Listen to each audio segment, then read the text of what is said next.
Hello everyone, welcome back to another episode of Banking and Crypto Guide. In today's video, I'm going to show you how to download Metro Bank application on your mobile device. Watch the video till the end and don't forget to subscribe to our channel by hitting that subscribe button. Press the notification bell so that you'll never miss another upcoming upload from us. To download Metro Bank online banking application on your mobile device, go and tap open your App Store or your Play Store. Into the search box, type in Metro Bank and search. Once you find this application in the search result, tap on the Get button and wait for the application to begin the downloading process. With your Metro Bank application installed on your mobile device, you can do your banking anywhere while enjoying many features from customizing your dashboard, sending money, and so much more. Once the application is downloaded, you'll be able to see an open button, give it a tap, and that is how you can easily download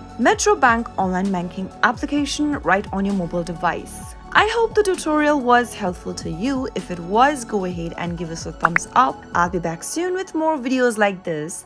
Keep watching till then.